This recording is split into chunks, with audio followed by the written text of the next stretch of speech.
প্রথম গোখ্র সাপ, যে সাপ কামড় দিলে আপনি তাৎক্ষণিক মারা যাবেন, এই সাপের স্যুপটা আমি খেয়েছি ইন্দোনেশিয়ার একটি রেস্টুরেন্টে। এই যে সাপের যে স্যুপটা আমার কাছে খুবই টেস্টি, খুবই ভালো লেগেছে।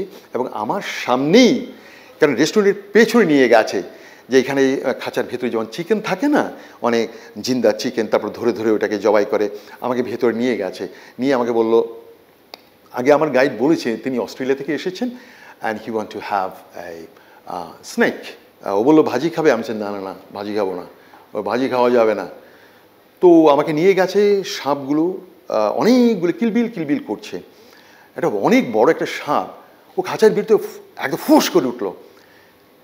আমাকে আমার পাশে যে চাইনিজ গাইড, সে বললো যে এই সাপটার অনেক বিষ, ওকে মেরে চ্যাপ্টা করে, কারণ সাপ যতক্ষণ সে সোজা মানে জীবিত থাকবে ও বাঁকা হয়ে চলে।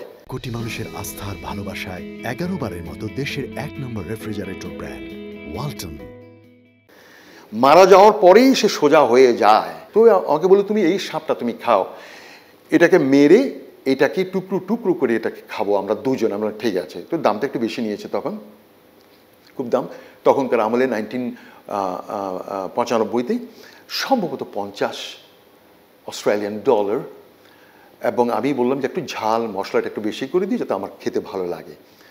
তো আমার সামনে আমি দেখলাম সাপটা সে নিল, নিয়ে ওর একটা ফ্ল্যাট টেবিল আছে, ওই টেবিলের উপরে এবার কেমনে নিয়ে ওকে বাড়ি মারলো। বাড়ি মেরে দেখলাম সাপটা ওই মরে গেছে। তখন আমার সামনে তখন ছুরিটা চালিয়ে দিয়ে চামড়াটাকে ইয়ে করে ও আমাকে বললো তুমি দেখো, আমরা কিন্তু পরিষ্কার করব না। এবং সাপ যদি পরিষ্কার করে যদি তোমার রান্না করা হয়, তাহলে তোমার ওটা কোনো মজা নেই, কারণ চামড়ার ভিতর তো কোনো ময়লা নেই। ও চামড়া তো আমার সামনেই ছিল দিল, ওর পর chop chop chop chop chop করে করলো, গরম জলের মধ্যে একদম দিল, বাস খেলাম, ভালো লাগলো। ওইটা কিন্তু আমার কোনো বাজে কোনো অভিজ্ঞতা না, but I really liked it, very nice.